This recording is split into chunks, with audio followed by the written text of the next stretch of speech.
Noong madaling araw ng May 27, 1997, si Ichiro, 35 taong gulang ay nagbabike na papunta sa trabaho niya. Si Ichiro ay isang janitor sa Tomogaoka Junior High School. Isang school ito na matatagpuan sa Kobe, Hyogo Prefecture, sa Japan. Isang normal na araw lang sana yon para kay Ichiro.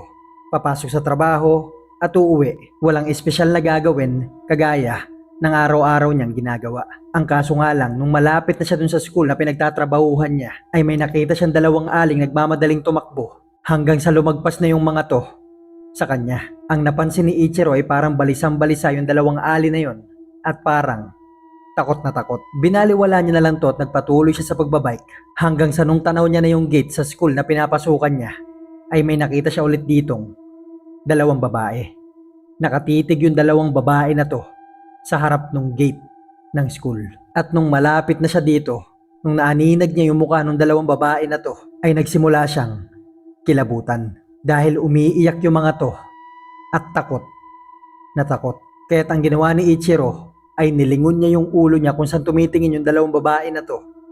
At doon ay hindi siya makagalaw.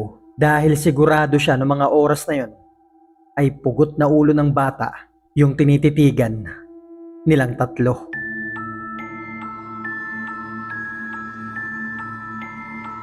Ang kwento na to ay ang tinuturing na isa sa mga pinakamalalang krimen na nangyari sa kasaysayan ng Japan. Lalo na't puro bata ang mga naging biktima. Ang mga krimen na to ay minsan ang ikinumpara sa Zodiac Killer sa Amerika.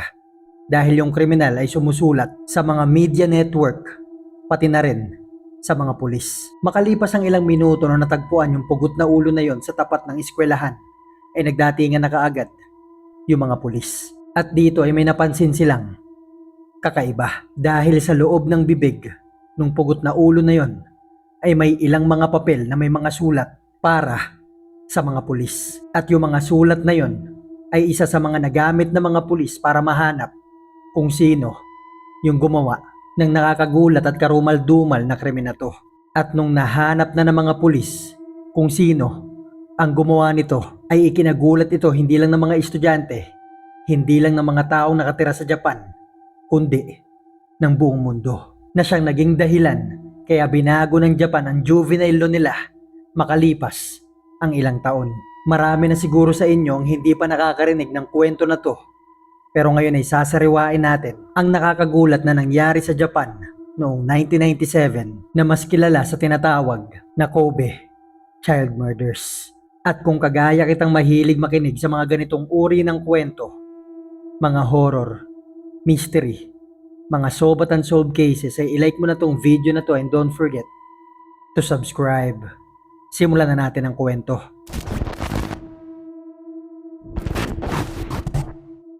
Noong oras na nakita na ng mga pulis yung sulat na nakalagay sa loob ng bibig ng pugot na ulo ng bata na yon na natagpuan sa harap ng school, ay sinubukan nila tong basahin. Ang ilan sa mga nakasulat dito ay, ngayon ay magsisimula ang laro na to. Subukan nyo kung hulihin, kayong mga estupidong pulis. Ang pagpatay ang nagbibigay sa akin ng kasiyahan. Hindi ko mapigilan yung sarili ko, pero gustong gusto ko talaga nakakakita ng taong namamatay. At ang pangalan na nakalagay dun sa sulat ay Sakakibara, the school murderer. Hindi naman napigilan na mabilis na kumalat yung balita na to patungkol dun sa pugot na ulo sa mga kalapit na lugar hanggang sa umabot na nga sa kabuuan ng bansa. Mabilis na pinalibutan ng mga pulis yung Tomogaoka Junior High School at halos sa 100 investigador ang pinadala dito para tumulong sa pag-iimbestiga. Makalipas ang ilang oras ay natagpuan na yung katawan ng bata na walang ulo na hindi kalayuan sa Tomogaoka Junior High School. Kinabukasan, lahat ng mga newspaper sa Japan ay naging front page yung balita na to at ikinonekta ito sa ilang mga krimen na nangyari sa mga nakalipas na mga buwan. Dahil sa karumal-dumal na krimen na to ay nagdulot ito ng matinding takot sa mga taong nakatira sa Kobe City, Hyogo Prefecture. Kanya-kanyang tanungan na kung sino kaya makakagawa ng ganitong uri ng krimen. Sa paglipas ng mga araw ay walang makuhang mga ebidensya yung mga pulis na kung sino kaya yung kriminal. Ayon sa mga eksperto, ang makakagawa daw ng ganitong uri ng krimen ay nasa 30 taong gulang at isang edukadong tao. Makalipas ang mahigit sa isang linggo, nung June 6, ay nakatanggap ng napakahabang sulat ang Shinbun, newspaper company ito sa Kobe. At dito ay sinabi dun sa sulat na siya daw ang pumatay at pumugot ng ulo doon sa bata. May 5 mga karakter na ginamit dun sa sulat. Ito ay mga alcohol, devil, rose, saint, at fight na ang katumbas ay Sakakibara Seito.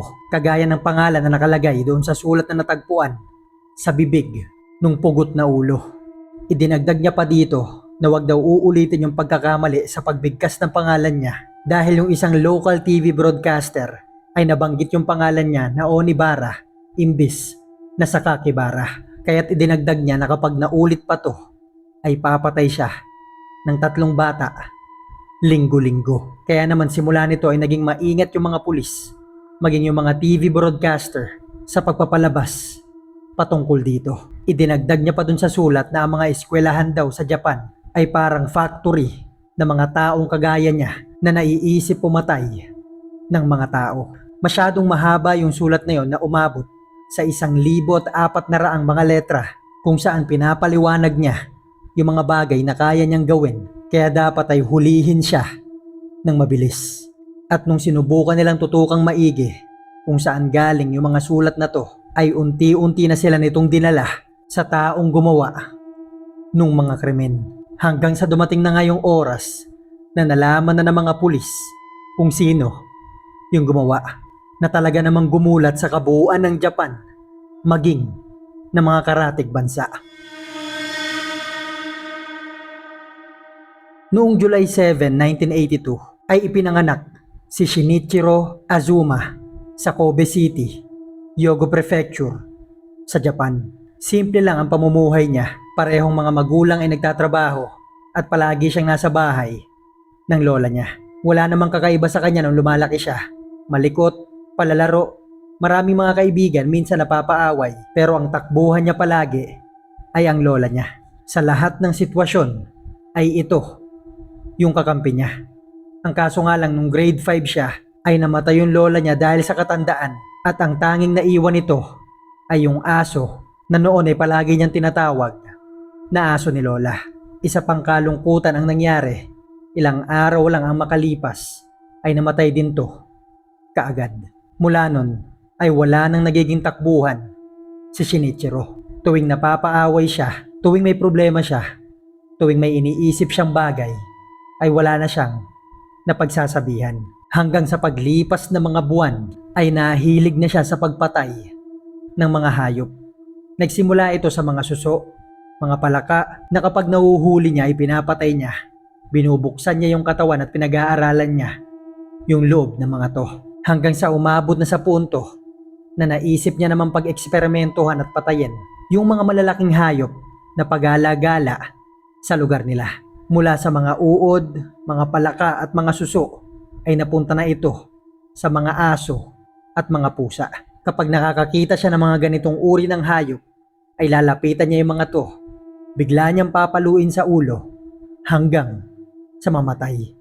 Pagkatapos ay bubuksan niya yung katawan ng mga to at titignan niya yung itsura. Ang tanging dahilan niya sa paggawa ng mga to ay naku-curious daw siya sa kung ano yung makikita niya sa loob at kung ano kaya ang mararamdaman niya habang ginagawa niya yung mga bagay na to. Patuloy lang itong nangyayari sa paglipas ng mga taon na sa bawat hayop na napapatay niya ay sinusulat niya ito sa diary niya. Kung paano niya to ginawa, anong itsura ng hayop, anong uri ng hayop, kung anong nakita niya sa loob nito, anong natuklasan niya, at kung ano ang naramdaman niya. At dahil sa wala nang nagpapayo kay Shinichiro ng tama at mali, ay dumating na ngayong araw na hindi niya inaasahan. Pauwi na siya noon galing sa school, February 10, 1997. 14 na taong gulang siya nito. Araw ito ng Lunes. Ito yung araw na may daladala siya na rubber mallet. Ito yung uri ng maso pero imbis na bakal ay goma yung pamukpok. Nang may nakita siyang 2 batang babaeng grade 6 student na dumaan sa harap niya. At imbis na hayop ay naisip niyang gawin ito dito sa dalawang batang nasa harap niya. Nung nakakuha na siya ng buwelo, ay pinagpupukpok niya yung dalawang bata na to sa ulo gamit-gamit yung rubber mallet na dala niya. Hindi niya naman napuruhan yung mga to at agad na nakatakbo. Yung isa sa dalawang babae na pinagpapalo ni Shinichiro ay na-ospital. Makalipas ang isang linggo ay nakalabas din naman yung bata. At yung mga magulang ng dalawang bata na to ay nagsimula na magtanong kung sino yung gumawa nito sa kanila. Ang sabi ng dalawang bata, hindi daw nila matandaan yung itsura nito, pero pag nakita nila to ay maituturo nila. Ang tanging natandaan nilang dalawa ay yung uniforme na suot-suot nito, na agad namang tumugma sa uniforme ng isang school malapit sa kanila. Ang ginawa ng mga magulang na to ay pumunta dun sa school at nag-request ng mga litrato ng bawat estudyante sa school nila. Pero yung management ng school na to ay hindi pumayag. Makalipas ang ilang araw, yung mga pulis naman ang nag-request ng mga litrato ng mga estudyante, pero hindi pa rin talaga pumapayag yung eskwelahan. Ang sabi pa ng management ng school, hindi daw nila kasalanan kung hindi kayang ipagtanggol ng mga anak nila yung mga sarili nila. At yung school na yon noong 1997 ay siyang school na pinapasukan ni Shinichiro Azuma, na kung nakipag-cooperate lang sana yung management ng eskwelahan na to ay naiwasan pang mangyari yung mga karumal-dumal na krimen na mangyayari sa mga susunod na buwan. At dahil sa pangyayari na to ay lumakas yung loob ni Shinichiro Azuma na gumawa ulit ng ganitong uri ng krimen. At makalipas ang mahigit sa isang buwan, noong March 16 ay nakakita ng isang batang babae si Shinichiro. At yung batang babae na to ay si Ayaka Yamashita, 10 taong gulang. Nilapitan ito ni Shinichiro at tinanong niya kung saan dito yung pinakamalapit na hugasan ng kamay. At bilang bata, si Ayaka ay tinuro naman ito at sinamahan pa si Shinichiro. At nung nagkaroon na nga ito ng pagkakataon, ay pinalo niya ng tubo si Ayaka Yamashita. Ang sabi pa nga niya ay hindi niya na maalala kung ilang beses niya pinalo yung ulo nito dahil masyado daw siyang na-excite sa ginagawa niya. Isang bagay na karumal-dumal at hindi katanggap-tanggap sa mga taong nakarinig sa dahilan niya na to. Pagkatapos niyang paluin yung ulo ni Ayaka, iniwan niya na lang to kung saan ito tumumba. At makalipas ang 10 minuto ay nakakasalubong na naman siya ng isang batang babae, si Kazumi Ishikawa, 9 na taong gulang. At ang ginawa niya naman kay Kazumi ay pinagsasaksak niya ito sa tiyan. Pagkatapos ito ay nagmadali na siyang tumakbo pauwi. Pagka-uwi niya ay isinulat niya na kaagad sa diary niya yung mga nangyari. Detalyado niya itong sinulat kung paano niya ito ginawa, anong ginamit niya sa pag-atake niya, at kung ano ang naramdaman niya. Si Ayaka Yamashita ay natagpuan ng mga tao at agad dinala sa ospital.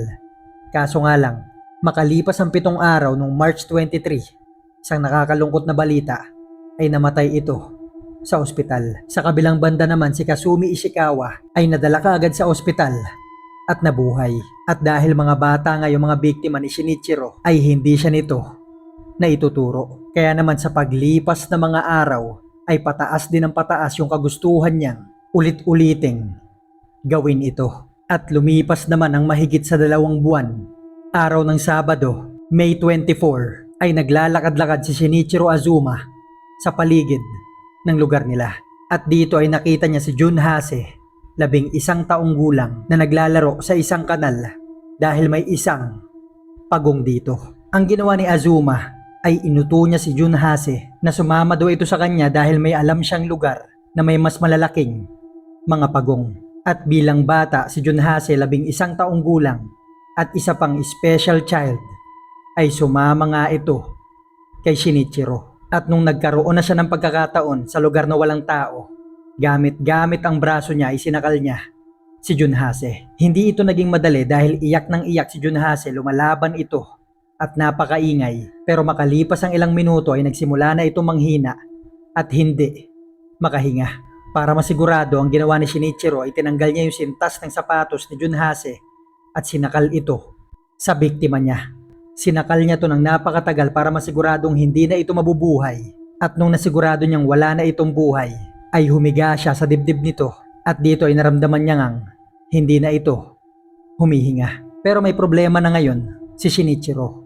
dahil meron na siya ngayong bangkay na kailangan niyang itago. Ang ginawa niya ay pumunta siya sa isang supermarket, kumuha siya dito ng lagare at ng isang padlock at nilagari niya yung padlock ng gate ng isang TV relay station at dito niya itinago yung katawan ni Junhase. Pagkatapos nito, umuwi na si Shinichiro.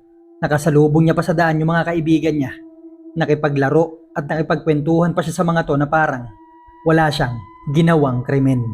Nung gabi, nung araw na yun ay nai-report na ngang nawawala si Junhase. Kinabukasan ng hapon, May 25, ay bumalik siya sa lugar kung saan niya tinago yung katawan ng biktima niya at gamit-gamit yung lagaring pinanglagari niya sa padlock ng property na yun ay nilagari niya yung leeg ni Junhase hanggang sa maputol yung ulo nito.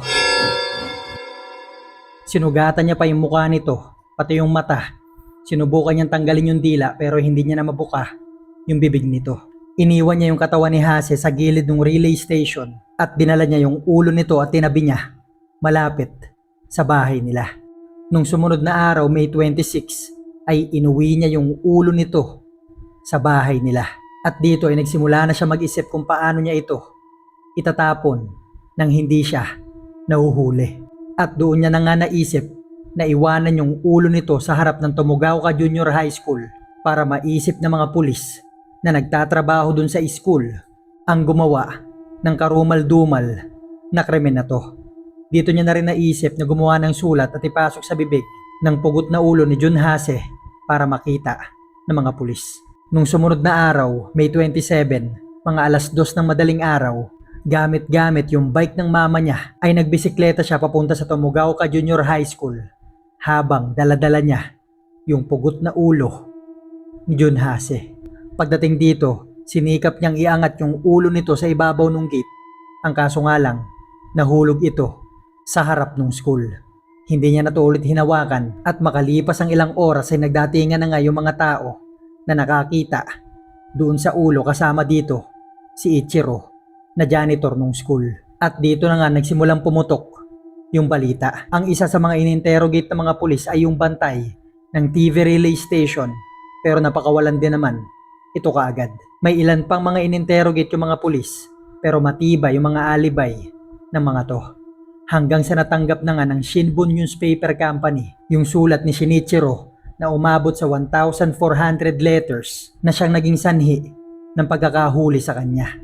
At doon na nga nalaman ng mga pulis na yung tao sa likod ng Seito Sakakibarang pangalan na tumakot at gumawa ng mga karumal-dumal na krimen sa Kobe, sa Hyogo Prefecture, na noon ay inaakala nilang nasa 30 taong gulang na at isang napakatalinong tao ay isang 14 na taong gulang na bata lang pala na yun na nga si Shinichiro Azuma. Nung una tumanggi pa ito na hindi niya daw magagawa yung mga ganitong uri ng krimen. Pati yung magulang nito ay hindi naniniwala dahil yung anak daw nilang si Shinichiro ay pumapasok sa school at umuwi daw kaagad. Kaya malabong siya ang gumawa ng mga to. At nung sinabi na ng mga pulis na yung sulat mo sa diary mo at yung pagkakasulat ng mga sulat na natanggap namin ay parehas na parehas. Dito na umiyak si Shinichiro at inamin yung mga krimen na ginawa niya mula nung February hanggang nung May. Dahil underage si Shinichiro ay tinago yung pangalan niya pati yung mukha niya at pinangalanan siyang Boy A. Pero dahil sa mga journalist na galit dito ay inilabas yung tunay na pangalan nito pati yung picture niya kaya ito kumalat. At dahil underage pa nga si Shinichiro ay inilagay siya sa Kanto Medical Juvenile Training School na kung saan ilang beses siyang napaaway at muntik makapatay. Yung mga magulang naman ni Ayaka Yamashita ay nakakuha ng settlement na 80 million yen bilang compensation sa nangyari sa anak nila. Naghiwalay yung mga magulang ni Shinichiro Azuma, hindi malinaw kung nakatanggap ba ng pabuya yung Yamashita family. Nanatili sa juvenile custody si Shinichiro hanggang sa nung naging 18 taong gulang siya ay nailipat siya sa Tohoku Juvenile Training School para pag-aralan at i-rehabilitate. At nung 2004, 21 taong gulang na siya ay napayagan na siyang makalaya. Maraming mga nagalit na tao dito pero dahil binago yung pangalan ni Shinichiro maging kung saan siya nakatira ay hindi na ito nahabol ng mga tao. At hanggang noong 2015, 32 taon na nito si Shinichiro Azuma ay naglabas siya ng libro bilang pagsisisi di umano sa mga krimen na ginawa niya. Pero ang ikinagulat ng mga tao na ang laman pala ng libro na yon ay ang detalyadong mga bagay kung paano niya ginawa yung mga krimen niya, kung anong iniisip niya, anong nararamdaman niya habang ginagawa to, at detalyadong kwento kung paano niya pinutol yung ulo ni Junhase. Sinubukan pigilan ng pamilya ni Junhase na mailabas yung libro na to, pero inilabas pa rin ito ng Ota Publishing, isang publishing company na kilala na naglalabas ng mga ganitong karumal-dumal na mga libro. At nung nalaman na nga ng mga tao na detalyado yung laman ng libro na yon kung paano niya ginawa yung krimen, ay napakaraming mga tao ang bumili nito. Ilang araw pa lang ay naubos na ito at pumasok pa ito sa Japanese bestseller list ng taon. Bagay na ikinagulat, kinalungkot at ikinagalit ng mga taong nakarinig nito na nakatira sa labas ng bansa. Gumawa pa si Ichiro ng website na kung saan naglalabas siya ng mga litrato niya nakahubad-hubad, nagbibigay ng impormasyon patungkol dun sa krimen na pinagkaguluhan din at binayaran ng mga tao. Ang sabi ni Shinichiro ay mapupunta daw yung mga kinita niya sa mga pamilya ng mga nabiktima niya. Pero ilang taon na ang nakakalipas, walang natanggap yung mga to ni kahit magkano. Ang balibalita ay ginamit ito ni Shinichiro, syempre para sa sarili niya. Sa paglipas ng mga taon ay ilang mga teorya ang lumutang. At ang isa sa mga pinakasumikat na teorya ay hindi talaga si Shinichiro Azuma ang gumawa ng mga krimen na to. Dahil ayon sa mga ebidensyang nakuha ng mga pulis mula dun sa mga biktima, ay mukhang kaliwete yung gumawa ng krimen. Malabong ito si Shinichiro dahil kananete siya. Bukod pa dyan, ang sabi ng mga pulis ay malinis daw yung pagkakaputol sa ulo ni Junhase. Kaya malabong lagari din yung ginamit sa pagputol dito. Bukod pa dyan, yung pader sa gate ng school na pinagpatungan ng ulo ni Junhase ay masyadong mataas at hindi ito abot ni Shinichiro Azuma. Kaya't malabong siya rin yung nagpatong ng ulo na yun sa taas bago ito nalaglag. Ang isa pa, yung mga sulat na natanggap ng mga pulis ay masyadong advance yung mga letra at mga salitang ginamit dito. Bukod pa dyan, yung mga papel ay walang fingerprint na ang ibig sabihin ay maingat itong sinulat nung pumatay. Pero yung mga bagay na yan ay nananatiling teorya lamang at hindi napapatunayan. At hanggang ngayon ang huling balita, mahigit 40 anyos na si Shinichiro Azuma ay patuloy pa rin itong namumuhay sa isang parte sa Japan gamit-gamit ang ibang pangalan. Mag-comment na lang kayo kung ano masasabi nyo sa kwento na to.